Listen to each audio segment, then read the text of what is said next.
Hi, my name is Carlo Volpe, And I'm Desmond Silva, and and welcome to welcome to Centerville Centerville Voice. Voice. Hey everybody, welcome to Centerville Voice. My name is Carlo, and this is my good friend Desmond. How are you, Des? Okay, about you, Carlo?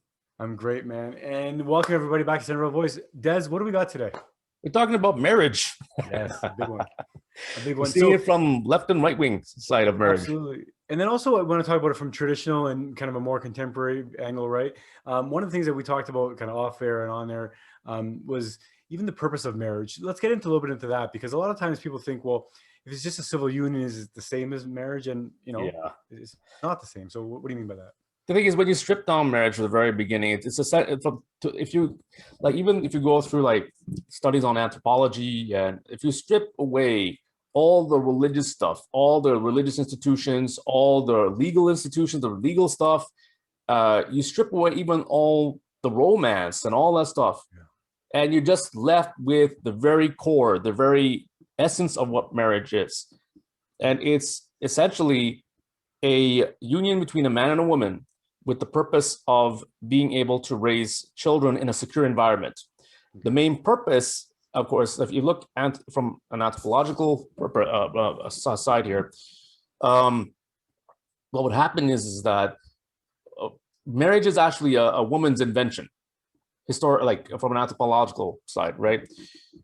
Because let's be honest. And right now you're having all 5,000 listeners going, what the hell are you talking Yeah, about? I know. Yeah. It is. And Explain, the please. thing is, a lot of people want to say, oh, no, it's the man who wants to put this thing.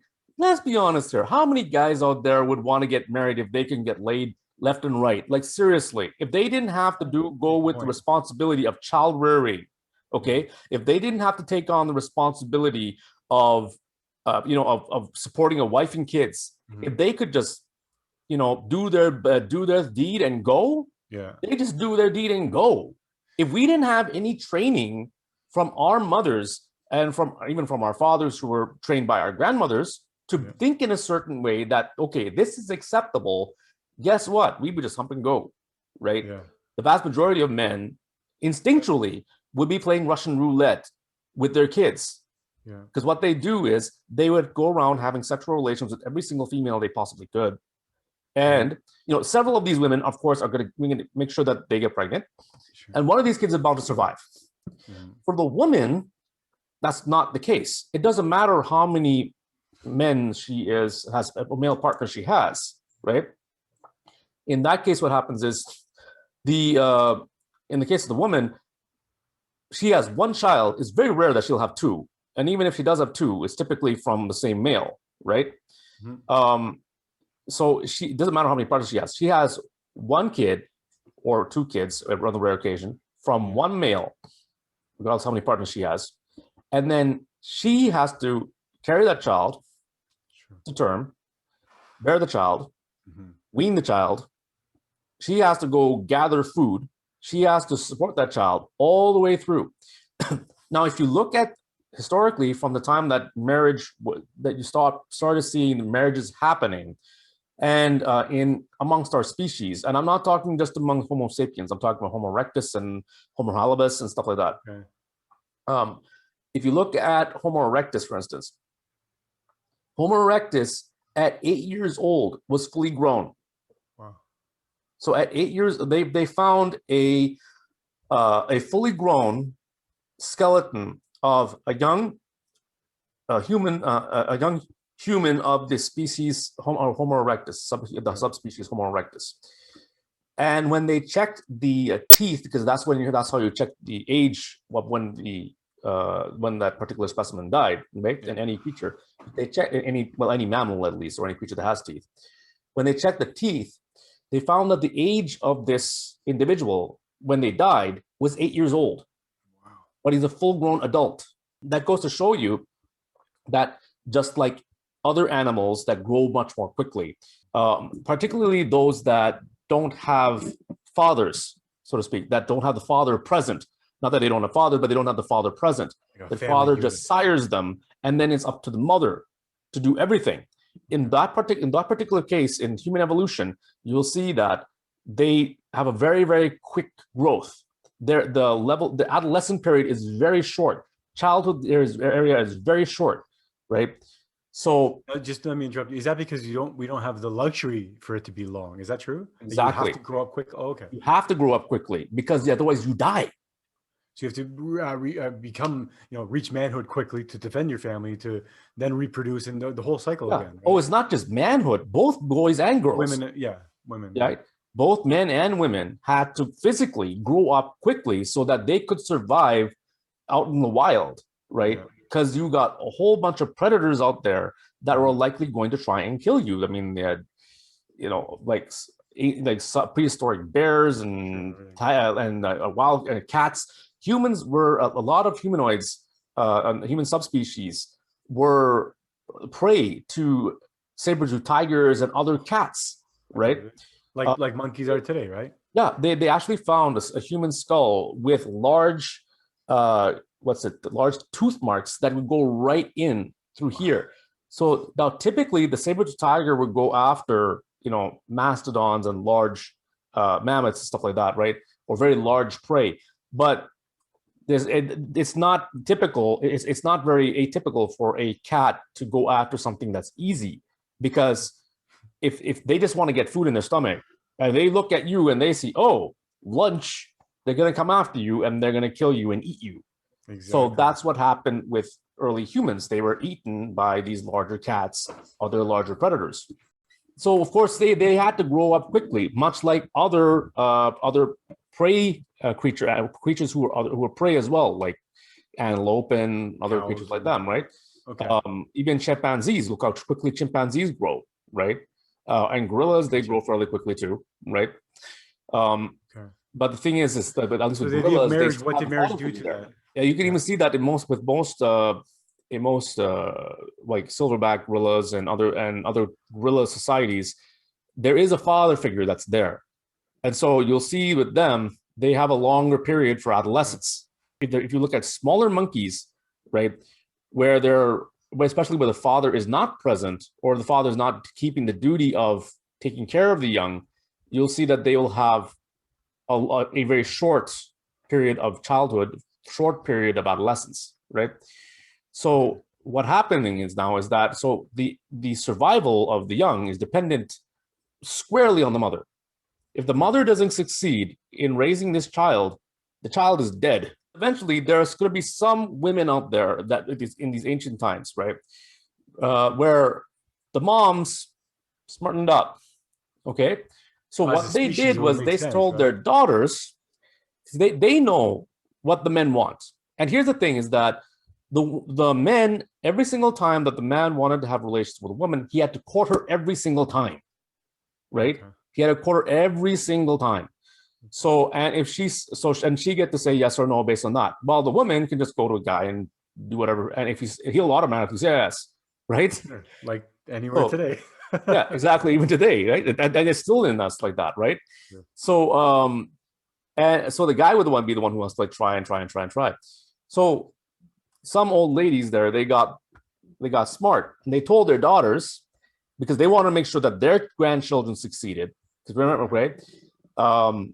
They said, if there's a guy who comes after you, first of all, check to see if he's a good one, right?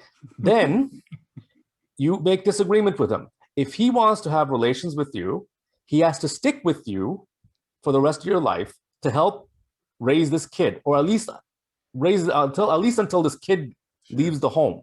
Because it's naturally assumed that you're going to probably produce kids too, right? Yes. So and then so for as long as you have children with him, and you need to raise children, he needs to stick with you. Okay. What he has to do is he has to go out, he has to hunt, he has to forage, he has to bring everything back. Okay.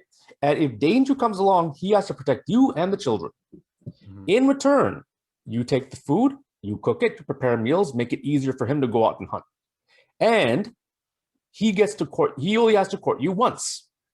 And then after that, he can have relations with you whenever he wants to. I was waiting for that. He has to court I know, you once, but that's once. He has to court you once. Okay.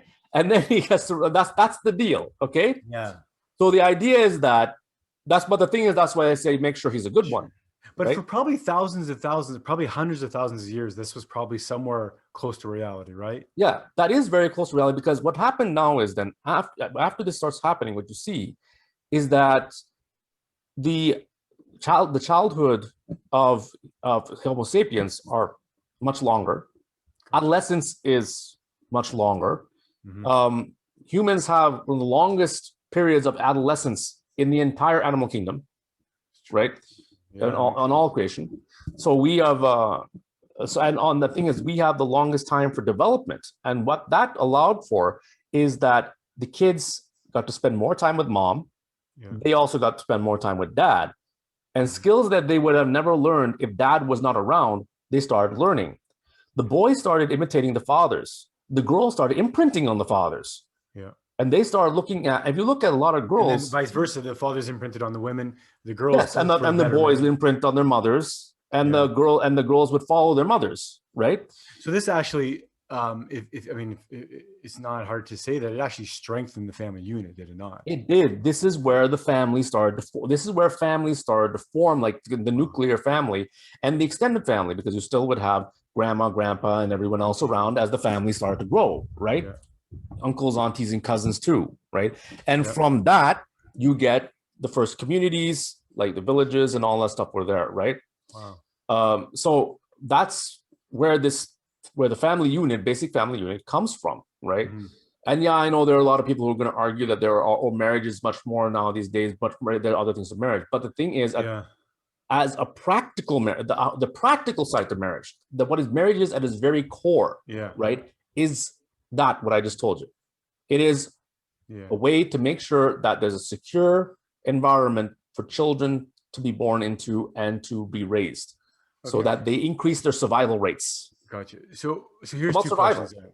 So here's two questions. One question is, why are there so many people, single mothers and single families these days? I know where to start with that one. But the second question is going to be, even the people who do decide to get married, why are there so many divorces? Is it that we've grown up knowing that there's an idea that you can always separate, so it don't matter. Anytime there's a Mhm. problem, you can get divorced, or is it because there's something wrong with us and we don't belong in monogamous relationships?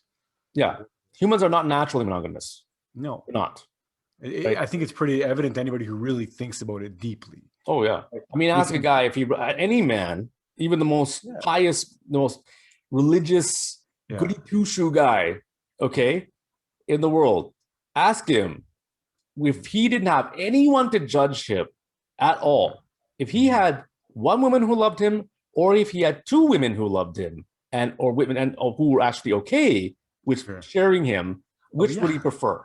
yeah. Okay. I'll let the audience decide. I know you get, Both of and us you know what? are And quite married honestly, guys, and I know their wives would be like, my wife don't care. My yeah, wife don't. but we could Those are easily to even stick say, around anyways. but we could So even yeah, say the opposite too. Like there's maybe some women that maybe think the same thing as well. So I understand from the yeah. nature standpoint, but it does make sense practically. So let's go back to the first question then.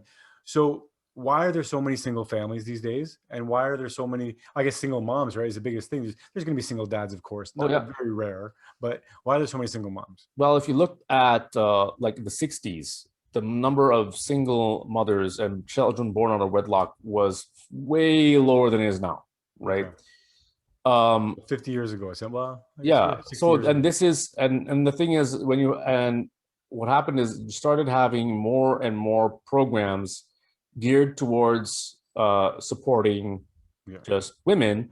On top of that, you have more and more laws that are in favor of women when it comes to divorces, such as alimony and other stuff like that, right? Okay. Now it's very disadvantageous for a man to get married if he ends up in a divorce.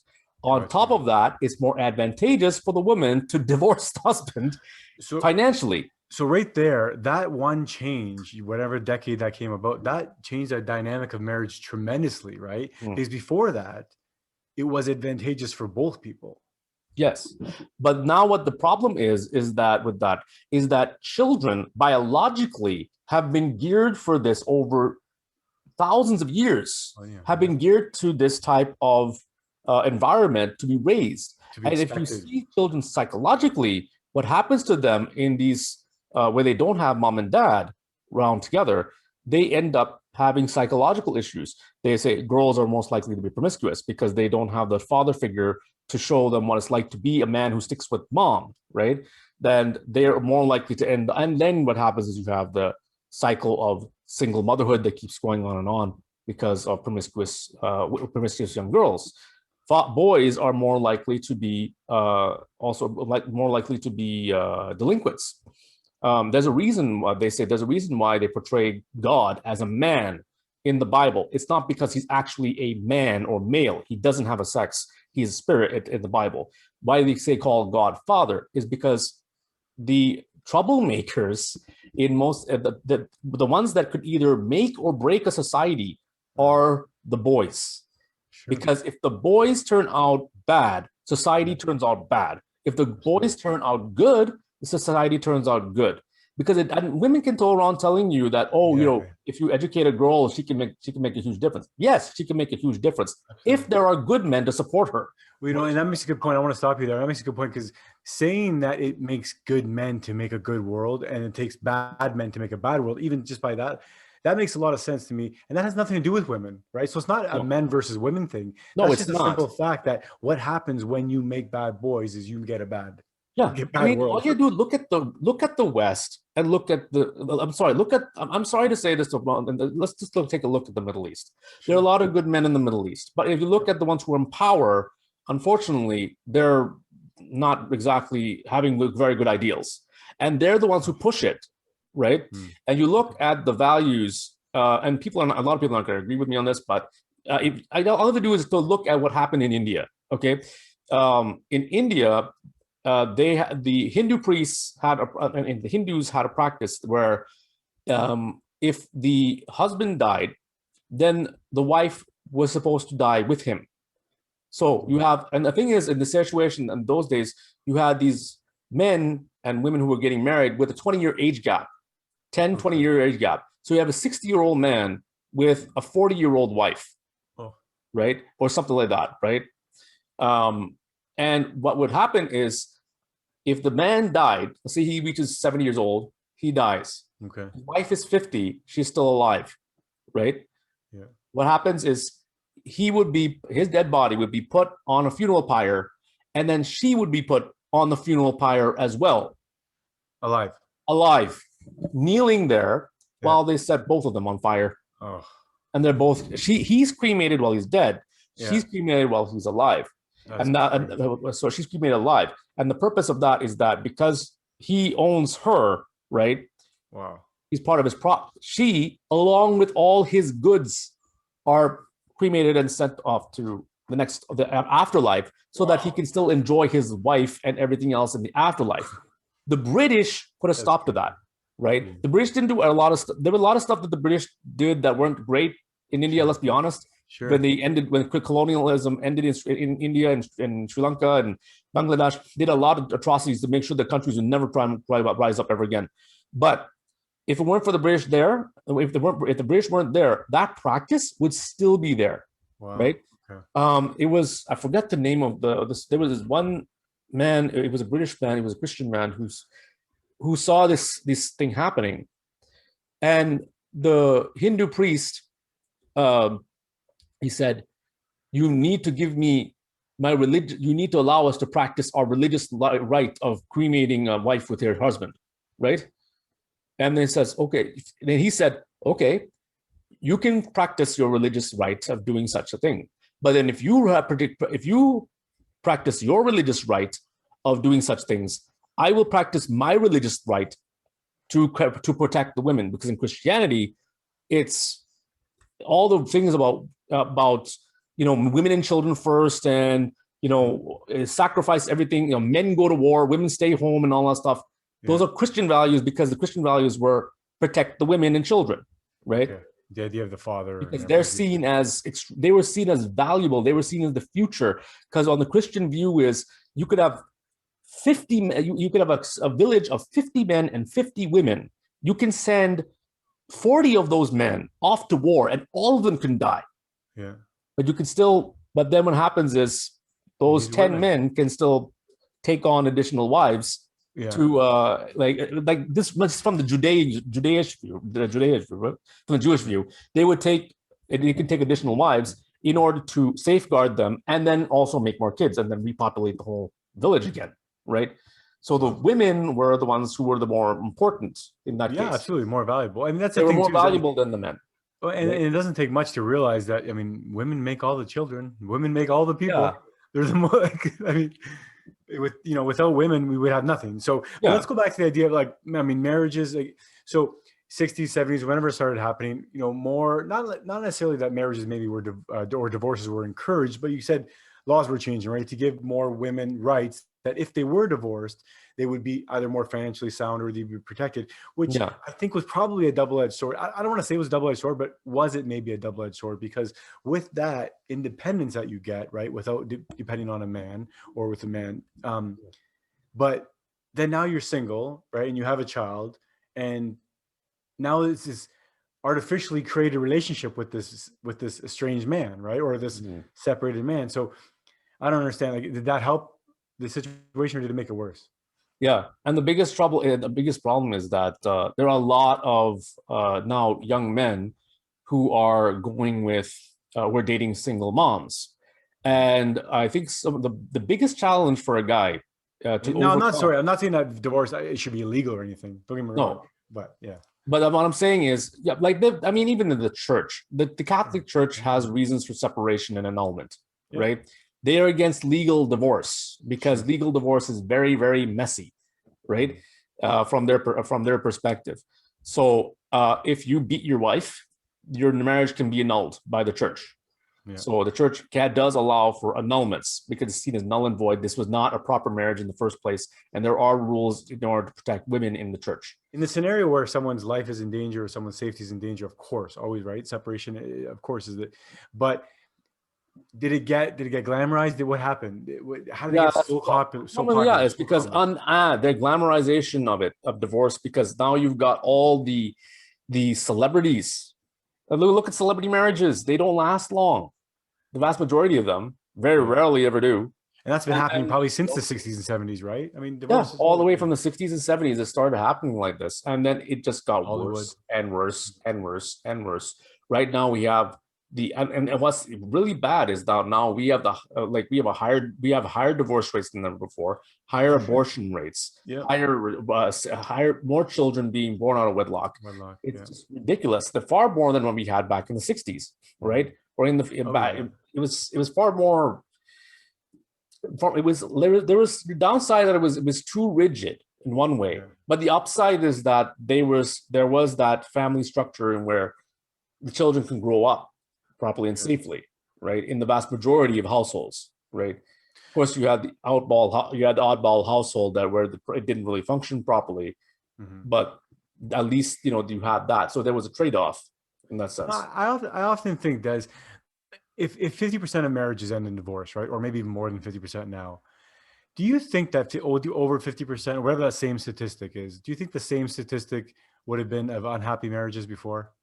I don't know.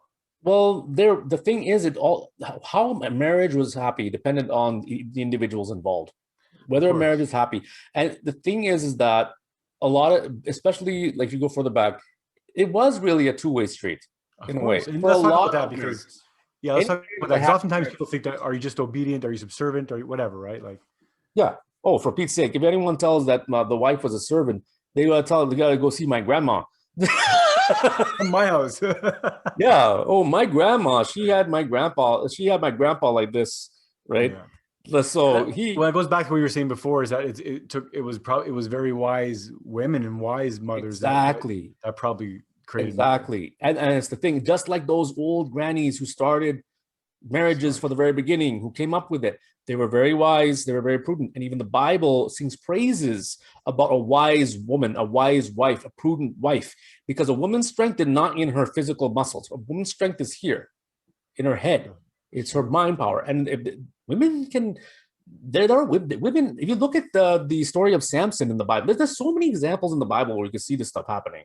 And the thing is, a lot of people who like to throw the Bible away as if it's if it's, some nonsense book. But there are so many lessons that you can learn, whether you believe in God or not. It doesn't matter. There are so many life lessons that you can learn from the Bible. Look at the story of Samson and Delilah, the strongest man in the entire region, a man who single-handedly, took down an entire Phoenician army armed with spears and bronze spears and shields.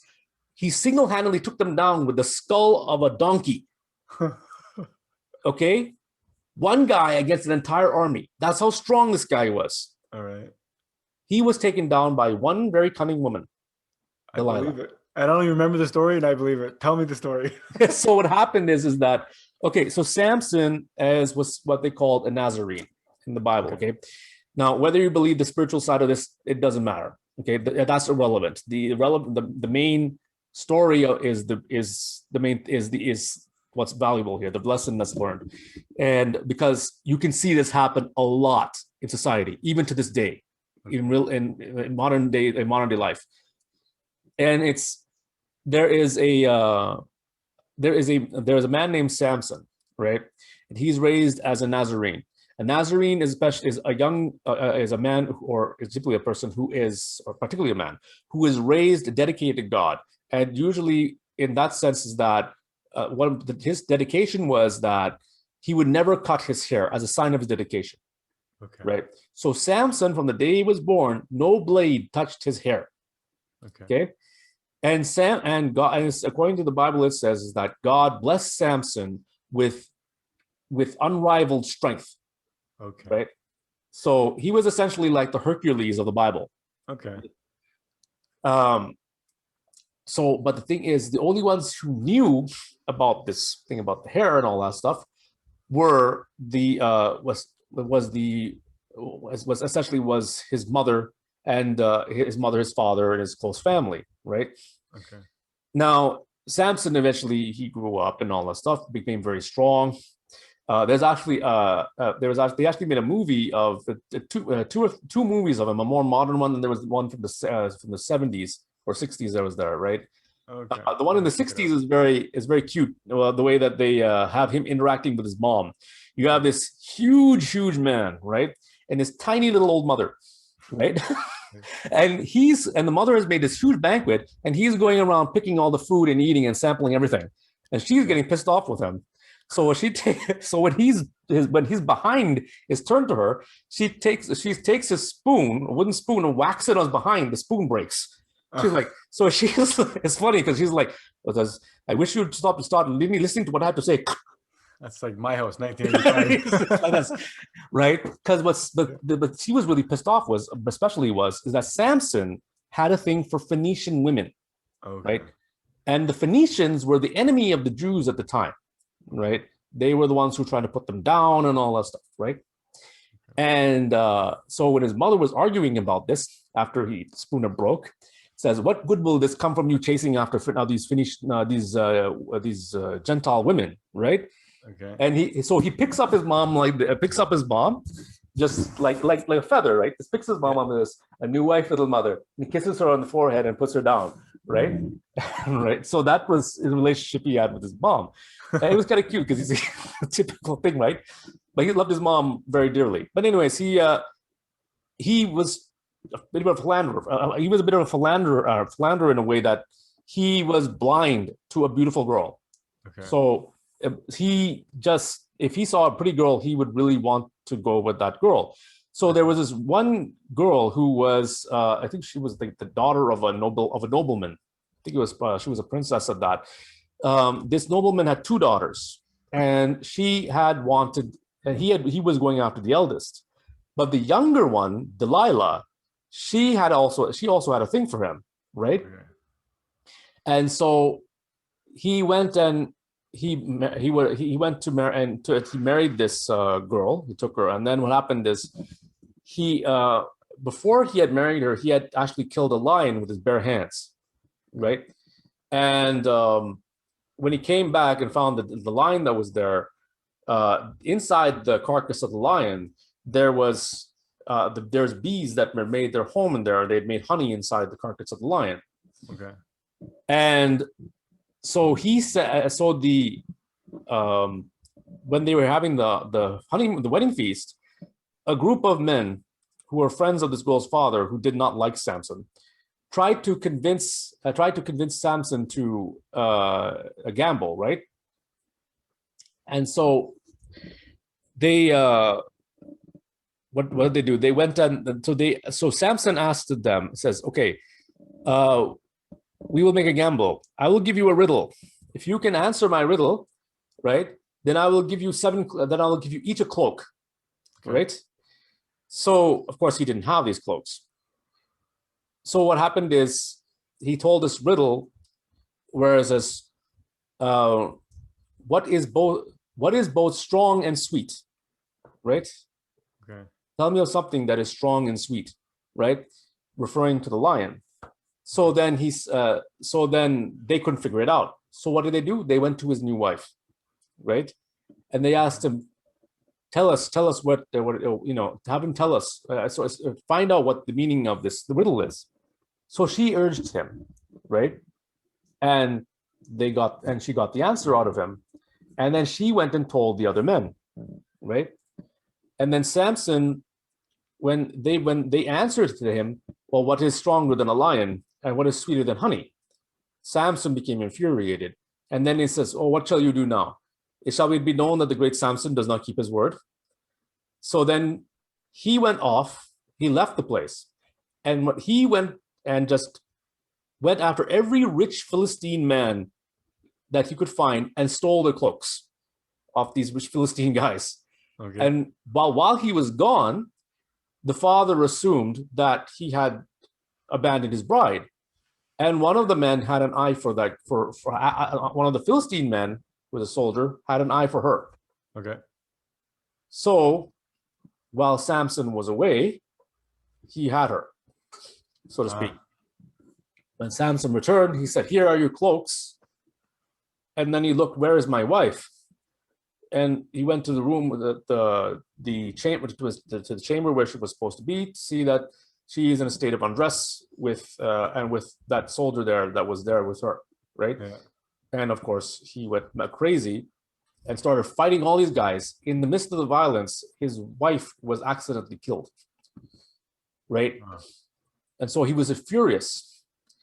So the father, who wanted to apologize to Samson, and says his apology and to make up for it, he offered his younger daughter in marriage, and she was all for it, right? Okay. So she was all for it, and so what happened though? Now these Philistines. Now in the meantime, Samson was going to connect this somehow, butts, right? Yeah. So that's what I was back then, right? Yeah. But in the meantime, the Philistines who were trying to take over the Jews were completely blocked off by Samson in every single attempt that they made. One time they all attacked him with bronze spears and shields, and attacking, because what happened is that they thought that they had captured him, right? They were taking him away in chains, and he prayed to God that he would be able to that God would give him the strength to defeat his oppressors. And in that moment, he broke his chains with just by brute strength. Yeah. And then there was a jester that was close by that had the skull of a mule, right, of a donkey. Yeah. He took that skull and then started just falling every single Philistine soldier in the entire army. No one could stop him until all of them were dead. And I think there were just like a couple that survived because they retreated and made a hasty retreat and reported to the king that this entire army entire battalion that had gone to bring Samson back was dead because Samson had killed them with the skull of a donkey. So this is a Bible story, right? What was like? That was the Bible. There must be a moral to that. What is the moral to that story, though? So that was in that part of the story was, put your faith everyone, put your faith in God if you need strength and stuff like that. But for that part, but what happened is then he got attached to Delilah. And again, what happened is now Delilah, they were asking Delilah to find out what his weakness was, right? And Delilah, so first he asked Delilah, and then what happened is when he was sleeping, right? So so Delilah asked him what it was. He told him, if you tie my hands with reeds, I will not be able to get out. I will not be able to be unbound from that, right? So when he was sleeping, she tied his hands with reeds and shouted out, Samson, Samson, the Philistines are coming, right? He got up immediately and broke out of the reeds. No problem, right? Okay. And then another time is that he said some other, I forgot the second thing that he said, but he also got out of that. So finally she's crying and saying, oh, you are lying to me. You won't tell me what your weakness is. And finally he tells her, says, I am a Nazarene. I have been dedicated to God in such a way. And my sign, dedicated to God, and my sign, and the sign of my dedication is my hair. No blade has ever touched my hair. If my hair is cut short, I will lose my strength, right? And so what happened is she told them, the Philistine soldiers, you may says, okay, I'll tell you his weakness, but not a blade must touch his skin, right? No blade must touch his flesh. And so what they did was while he was sleeping, she cut his hair, and then the Philistine soldiers came, and when he woke up, he couldn't fight them off, right? Okay. And so when Delilah left and went away because her thing was she wanted to make sure that Samson would be submissive to her. That's what she wanted, right? Yeah. And so she wanted to lower his power to an acceptable level for her. Yeah, so level for her, so she would have power over him, so that she would be swayed, so he would be swayed by her completely, and his strength could do nothing. That's what she wanted, but she never thought about what the soldiers would do, right? What the soldiers did was that they said, now remember, we promised Delilah that we shall not touch his flesh. So they took a sword and put it in fire, to the point where if they went, as it made it so hot that if the sword was put, that the sword was held like so, like this, then they took like a piece of silk cloth and just dropped it on the sword. It just went ablaze and just almost incinerated, right? Delicate fabric. Then they said, hold it to his eyes, right? And they hold his eyes open. So they held his eyes open like this and put the sword to his eyes and blinded him from the heat and the light. And after that, Samson spent time. Samson was then sentenced to the dungeons, where he basically worked as turning this mill over and over, round and round, for a long time. Oh my God! And when Delilah came to see, now look who is now who you look away and look at another woman besides me, and they said, and then she says, and then she saw that he's not looking at her, and he says, what has happened to him? Says he's blind, he cannot see. And so she was furious with the soldiers who had blinded him, because now he couldn't see her. Yeah. So not only would he not see another woman, he would not see her either, right? Yeah. So, and they did that to weaken him in case he got his strength back. But eventually his hair grew back. They never kept on cutting his hair. His hair grew back, and eventually he noticed his hair was going back. And what happened is the Philistines, they threw a huge festival where they had this grand show, and what they did, I think it was the birthday of the king or something like that. They brought Samson out so that he may amuse them, right? And so Samson was led out by a boy, and he told the boy, I'm tired. Says, where is the pillar near the center of the hall that they were in, right? And he said, I think he had been there before, and he remembered that was a load-bearing pillar. Okay. Says, lead me to that pillar. I wish to rest there, right? And lean there. So he went. So when he got there, He felt for one, and there was another one beside it, so he felt for the other pillar. And he went like this and then pushed both the pillars away, and the entire castle, the entire palace came tumbling down, and everyone, including Samson, was dead. Wow. So that's the story of Samson and Delilah in a nutshell. Okay, so let's wrap that, or let's bring it back to today. So what do you think? Like, I mean, I guess we talked about the idea that, you know, divorces, and don't get me wrong, I'm not saying ever that people that aren't good together, people that are in, you know, bad relationships, or definitely dangerous relationships, should ever stay together. But what do you think, if we can talk about maybe the second question I had, divorces, right? What do you think, you know, the common reason for divorce are these days, or what do you think is the, you know, maybe that's just it. What do you think the problem is these days? Do you think that we've been given a bit of a bad message and it's confusing everybody? Like, We have been given a bad message in that because, first of all, we've trained that everything is disposable. Everything is instant gratification. Girls have been raised on stories. Girls have been raised on stories of Cinderella and Snow White, where their Prince Charming is going to be the perfect guy, right?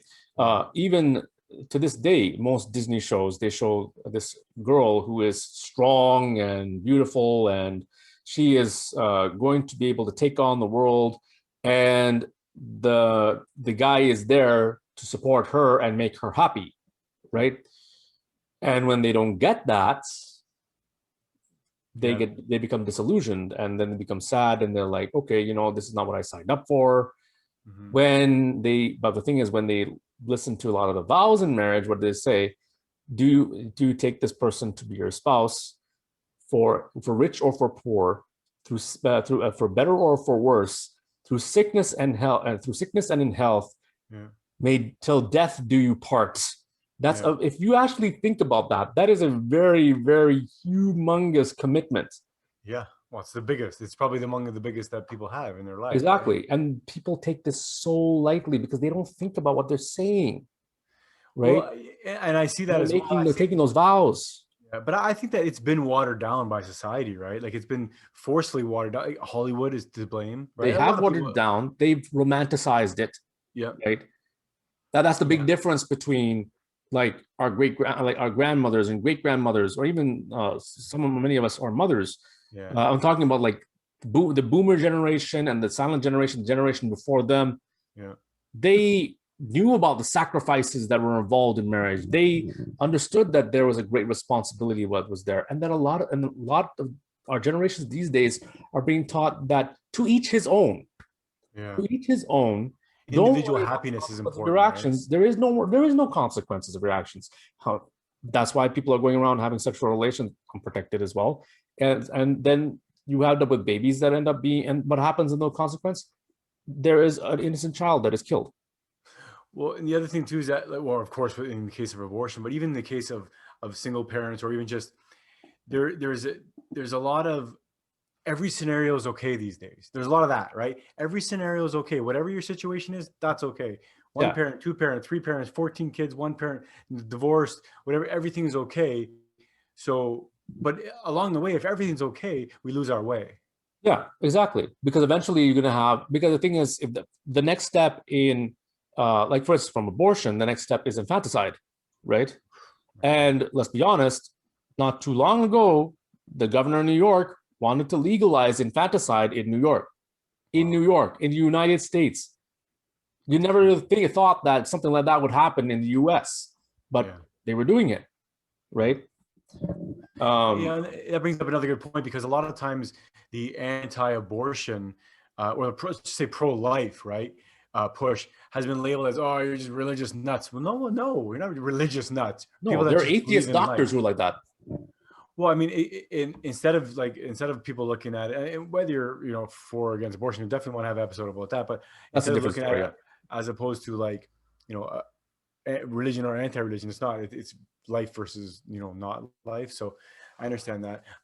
The thing, back to marriage, I guess. Like, what do you think is the reason? Well, not the reason, but taking into consideration that there are so many different dynamic families these days, one mother, two mothers, three mothers, mixed parents, two dads and all this stuff. Like, yeah, it does make sense to me the definition of marriage, like we said earlier, right? The practical reason for that. Yes. How do you, how do we even get close to getting back to that, or even the people who choose that? Let's just go with that. The people who want to choose that tradition. Have to get in, and it starts in the How do we schools. do that? It starts in the schools. We have to get back. We're teaching acceptance of everything, right? We're teaching that nothing. Yeah, but don't listen to your grandparents. The thing is, if you go to acceptance of everything and you go to absolute freedom, well, guess what? Then that even right? Acceptance of murder, acceptance of looting, acceptance of theft. That's the extreme. But guess what? It was happening down south just this past summer, right? Where there are people who wanted to defend themselves. They had rifles and guns and all that stuff to defend their own property, defend their own home, right? These are law-abiding citizens. These are not criminals. These are people who are defending themselves against their homes against looters, against would-be criminals, right?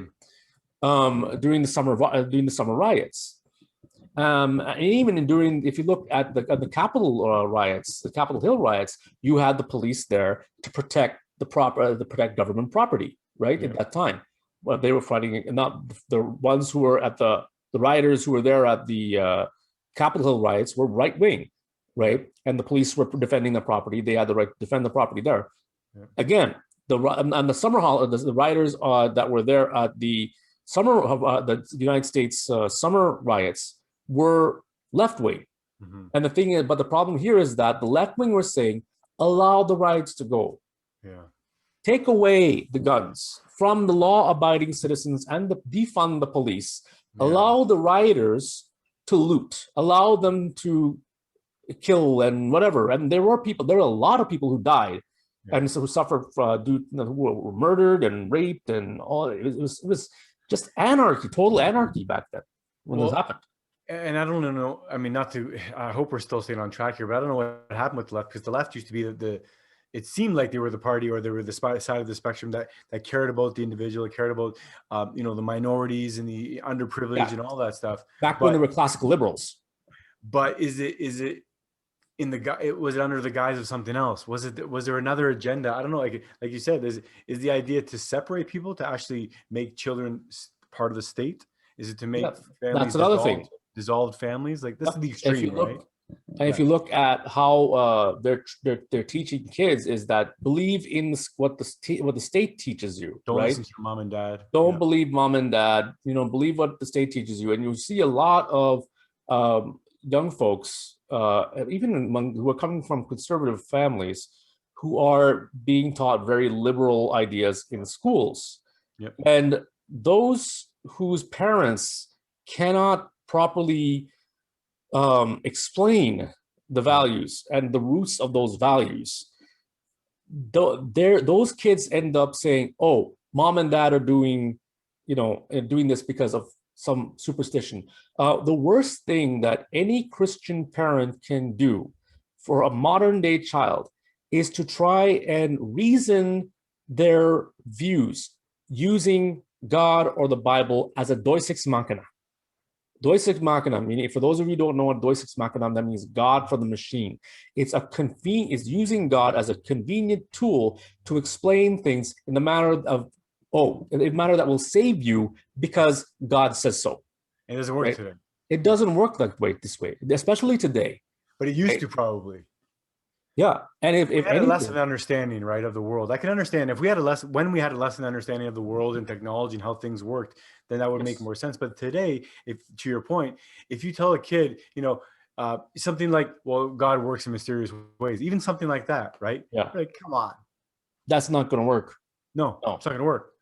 Or, it's all in God's plan. Even something like that, I always had a hard time understanding that. But even something less trivial than that, something like, the reason why things are in the Bible, or the reason why things are in religion, or certain doctrines, right? If you try and understand that because this is what God's choice, or this is what we believe God's, messages, it's hard to rationalize that. Is that what you're saying? Like, what do you mean? Yeah, the thing is, hard to rationalize when if you just say God says so. Okay. A good example from a kids show, an old kids show. Remember Jim Henson's Dinosaurs? Okay, yeah. Yeah, Jim Henson's Dinosaurs. Everyone who's never seen that show, go look it up on YouTube. Okay. And there was a company that there's this one family called the Sinclair family. They're family of dinosaurs, and everyone there is like dinosaurs and prehistoric creatures, right? Okay. And the head of the family, the father of the family, he works for a company called We Say So Corporation. We say so. We say so, right? Yeah. And they're like a big monopoly, okay? And their big commercial and their big catchphrase is "cause we say so."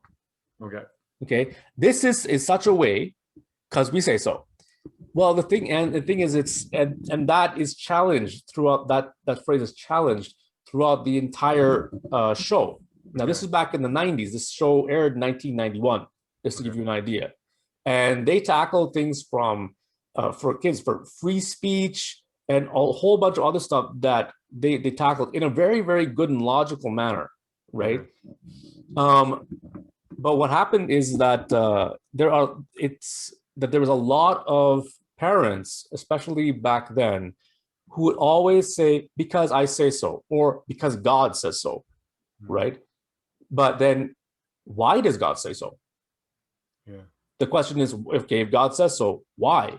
Yeah. Right? So that, for me, that was a whole bunch of, and I had to go and analyze that a lot. And I found that there was a lot of good reason and good reasons for a lot of the teachings in the Bible, particularly particularly the ones that we still hold dear today, right? Yeah. That if you get to understanding it, you understand why why it's like that, right? Yeah. But if you don't, but the thing is, not everyone picks up on that naturally. Yeah. In order and you have to be able to teach that. Now, I'm at an advantage because I can teach that same thing to my kid, and I don't use the whole saying "because God says so" with my son, right? So there's a big difference between how I view things relative to my father and how he views things relative to me, right? And also, I made it clear to him, I'm just a normal human man. Even as your father, I know I do what's best for you, but even I can make mistakes, right? So I don't go with my parents' idea that parents are next to God. Yeah. Right. That's not the idea. So if you start teaching kids in that manner, right, they'll be like, okay, you know what? This sounds more reasonable, right? Because kids are smart. People don't give kids. Well, and kids see the holes in BS stories or BS theories, right? They do see holes through that. Now, what do you think, Des? What do you think of the idea of? Do you think there's a correlation? Do you think there's a connection, or a graphed kind of connection between the believing in God and then in something like marriage? Do you think there's a correlation? Are we going to see trends? I'd say that there is a correlation between religious, I guess, core religious values at the very, very, very core. Yeah. Right. And marriage. I wouldn't say that it's because of religion. No. But though the religious values that they have of keeping mom and dad together for the sake of the kids, right? That comes from that old ancient idea that wasn't due to religion. Right. But it came from the same place that religion came from. Exactly. It came from the place that it originally came from. But what happened is that as time went on, you have how you're going to explain this to a bunch of illiterate people, especially people when the vast majority of people were illiterate back then, or they couldn't understand things that were in terms of like anthropology and archaeology and all this stuff. Who understood that back even in Moses's time? Who was even educated? Yeah, exactly. Nobody understood that. So what do? They basically have God says this, right? This is why you need to do it because God says so. Almighty Father, right? Yeah, why even bother explaining it to a bunch of people who wouldn't understand it in the first place, right? Well, exactly. And like you said about the whole Father figure, the Almighty Father protected us. Yes. Wisdom, all that stuff, right? See, most of the educated and wise people of the time, they understood that there were consequences to, there were reasons for these things. But explaining them to the people in a manner that they would be able to understand was not exactly easy when you had a bunch of people who were, there were a lot of people who were superstitious, a lot of people who would believe, very odd things. I mean, I remember when the what was it? I think it was the wife of the guy who invented the well, I think it was the guy who the guy who started the company for Benz, right? Okay. Benz, and he invented a car, and his wife was the first woman to ever drive on a vehicle, and she did the first 100-kilometer trek in an automobile, right? Nice. So and with her, she went on. She went along with her kids. A lot of, and this was like in the time of when the automobile was coming up in the industrial age, and even back then, the poor people and the people who were less educated, when they saw her riding in this machine, they called her a witch. Because this machine was magical, Yeah. right? Because they didn't understand it. So the same thing goes. You think about that, and now take it back a few thousand years. Yeah. They're going to be more superstitious and even more, Exactly. So okay, to come back to the present, right? Yeah. Marriage. What do you think? What do you think as far as the like? I mean, do you think there's a where are we going with There is a marriage? Where are we reason going for it. We still have a purpose for it. The fact of the matter is that kids are save still geared towards it through thousands of years of evolution, Yeah. right? It's needed. Having mom and dad there is needed. And yeah, there are a lot of people in the LGBT community who can complain, oh, what about us? There is a benefit to the homosexual community having civil unions due to the fact that I do believe that they're good for saving children from abortion and saving children from bad homes. So they do. They're, as parents, they're good for saving children from bad scenarios, right? Yeah. But the ideal scenario is to have mom and dad. That's fair to say. Yeah. Yeah. And then so what do you think, like what's going to happen, or what are some steps you think that's going to happen to bring that back? Because it's only inevitable, right, that the numbers are going to either turn around and come back up again, or marriage is going to be gone. I don't think marriage is going to be gone, because as a species I don't think we'll last if people stopped mating. Well, obviously, right, if you stop mating and you stop having a repeatable process, which is what reproduction is, then we're done as a species. So what's going to bring us back? Is it like everything else? Is it the pendulum? We're going to have to see so far. Well, yeah, the pendulum is going to have to go back center. We're going to have to see the end to third and fourth wave feminism. I'm sorry, right? No, yeah. First wave and second wave did the job. The third and fourth wave is now just about hating men. Let's be honest, right? It's quite destructive, right? When it's very destructive. Yeah. And there are all these women who are like, I'm going to have my job and I'm going to have my career and I'm going to be 40 and I'm going to find me a man. Guess what? The guy who's 40 years old is looking at the girl who's 20. Okay. Regardless of what you think. There's truth in that, right? Yeah. I mean, it's not judging, but you're right. There's truth in that. And there's a lot of biology behind that, right? There's a lot of natural science behind that. Because while the girl is looking for the most successful male, the guy is going to be looking for the most successful mother figure, or the potential mother.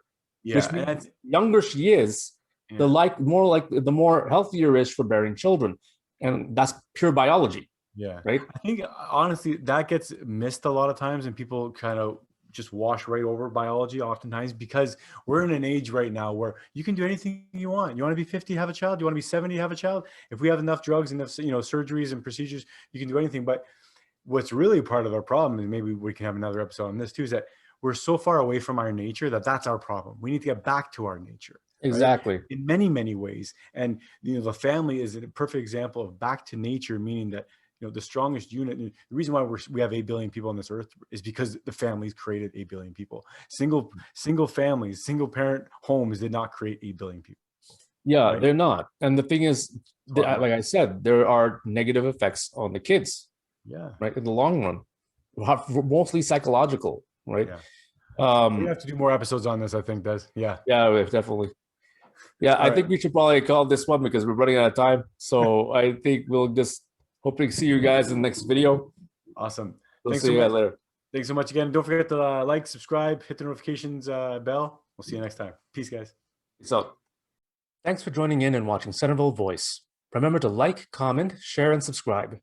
If you are seeing this on YouTube, make sure you click on the notifications bell so you get notified when we upload new videos, which we release every Friday. Sharing and liking our videos helps promote the channel, and sharing episodes like these helps get the word out so that more people will get to see our videos. If you like what you see and or hear, please consider becoming one of our Patreon supporters. 10% of all Patreon supporter donations we receive goes to our charity of the year. You can visit us at centervillevoice.com to learn more and engage with us on one of our social media pages. Thanks for your support, and we will see you again in our next video or podcast.